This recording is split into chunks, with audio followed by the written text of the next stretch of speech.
Assalamualaikum warahmatullahi wabarakatuh. Perkenalkan, nama saya Nurul Yusuf Hamsiah dengan NIM C1CNL23149. Baiklah, di sini saya akan mempresentasikan hasil kerja saya, yaitu perpajakan, yang akan membahas tentang pembukuan atau pencatatan pajak, pemeriksaan pajak, penyidikan pajak, dan sanksi pajak. Baik, selanjutnya pembahasan yang pertama yaitu pembukuan atau pencatatan pajak. A. Pengertian pembukuan atau pencatatan pajak. Menurut Undang-Undang Nomor 28 Tahun 2007 Pasal 1 Ayat 29, pembukuan didefinisikan sebagai proses pencatatan yang dilakukan secara teratur untuk mengumpulkan data dan informasi keuangan yang meliputi harta, kewajiban, modal, penghasilan, biaya, dan jumlah perolehan dan penyerahan barang atau jasa dalam periode pajak tersebut. Selanjutnya, pencatatan dimuat dalam Pasal 28 Ayat 9 Undang-Undang Nomor 28 Tahun 2007.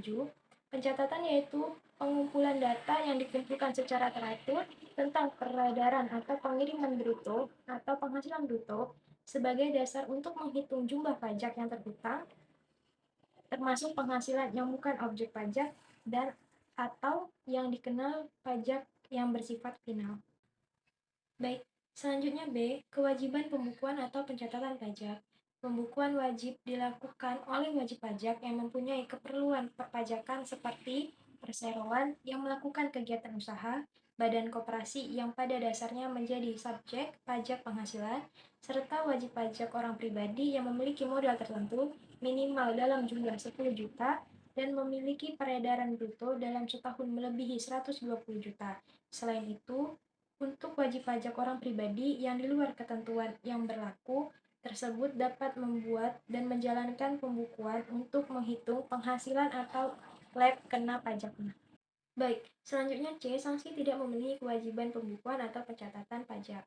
Pembukuan ataupun dokumen lainnya harus disimpan selama 10 tahun yang diberlakukan untuk wajib pajak tempat kegiatan itu sendiri dan untuk wajib pajak badan di tempat kedudukannya. Bagi wajib pajak orang pribadi dan badan yang tidak melakukan pembukuan, maka akan mendapatkan sanksi atas tidak mengadakannya pembukuan. Sanksi tersebut antara lain: 1. Tidak mengadakan pembukuan pajak yang terhutang ditetapkan dengan SKP ditambah sanksi administrasi berupa kenaikan sebesar 100% dan khusus untuk PPh pasal 29 ditambah kenaikan sebesar 50%. Kedua, jika wajib pajak pribadi ataupun badan memperlihatkan pembukuan atau dokumen lain palsu yang seolah-olah dibenarkan, tidak mengadakan pembukuan, dan tidak memperlihatkan dokumen lainnya, maka akan mendapatkan pidana sampai 3 tahun dan denda sampai 4 kali jumlah pajak yang tidak dibayar. Baik, selanjutnya pembahasan yang kedua adalah pemeriksaan pajak. A. Pengertian pemeriksaan pajak. Pemeriksaan merupakan kegiatan yang dilakukan untuk mencari, mengumpulkan, serta mengolah data atau keterangan lain guna untuk pengawasan kepatuhan pemenuhan kewajiban perpajakan wajib pajak sesuai dengan peraturan dalam Undang-Undang Perpajakan yang berlaku. Selanjutnya B. Sasaran pemeriksaan pajak. Menurut ahli perpajakan Mardiasmo, dalam bukunya tahun 2018 halaman 57 dijelaskan bahwa yang menjadi sasaran pemeriksaan maupun penyidikan untuk mencari adanya 1.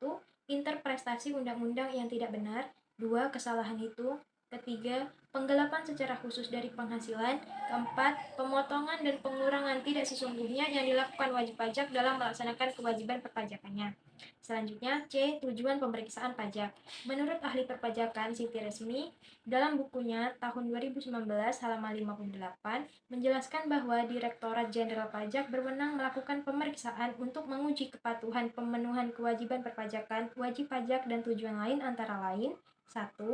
Pemberian nomor pokok wajib pajak secara jabatan. 2. Penghapusan nomor pokok wajib pajak. 3. Pengukuhan atau pencabutan pengukuhan penguasa kena pajak. 4. Wajib pajak mengajukan keberatan. Baik, selanjutnya D. Tata cara pemeriksaan pajak. Berikut ini hal-hal yang perlu diperhatikan dalam rangka tata cara pemeriksaan pajak antara lain sebagai berikut. 1. Pemeriksaan dapat dilakukan di kantor, pemeriksaan kantor, atau di tempat wajib pajak pemeriksaan lapangan yang ruang lingkup pemeriksaannya dapat meliputi satu jenis pajak, beberapa jenis pajak, atau seluruh jenis pajak, baik untuk tahun-tahun yang lalu maupun untuk tahun berjalan. Kedua, pemeriksaan dapat dilakukan terhadap wajib pajak termasuk terhadap instansi, pemerintah, dan badan lain sebagai pemungut pajak atau pemotong pajak. Baik, pembahasan selanjutnya yaitu penyidikan pajak. A. Pengertian penyidikan pajak.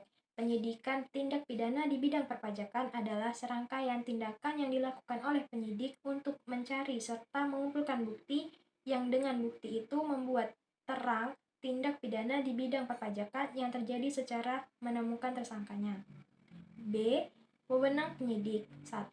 Menerima, mencari, mengumpulkan, dan meneliti keterangan atau laporan berkenaan dengan tindak pidana di bidang perpajakan agar keterangan atau laporan tersebut menjadi lebih lengkap dan jelas. Kedua, meneliti, mencari, dan mengumpulkan keterangan mengenai orang pribadi atau badan tentang kebenaran perbuatan yang dilakukan sehubungan dengan tindak pidana di bidang perpajakan. Ketiga, meminta keterangan dan bahan bukti dari orang pribadi atau badan sehubungan dengan tindak pidana di bidang perpajakan. Baik, selanjutnya C. Penghentian penyidikan. Dalam hal penyidik menghentikan penyidikan karena tidak terdapat cukup bukti atau peristiwa tersebut ternyata bukan merupakan tindak pidana atau penyidikan dihentikan demi hukum, maka penyidik memberitahukan hal itu kepada penuntut umum, tersangka atau keluarganya.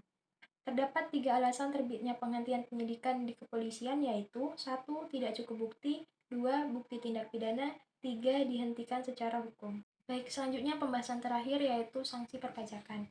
Sanksi perpajakan menurut ahli perpajakan Mardiosmo pada bukunya tahun 2019 halaman 72, sanksi perpajakan merupakan jaminan bahwa ketentuan peraturan perundang-undangan perpajakan atau norma perpajakan akan dituruti atau ditaati dan dipatuhi, atau bisa dengan kata lain, sanksi perpajakan merupakan alat mencegah atau preventif agar wajib pajak tidak melanggar norma perpajakan.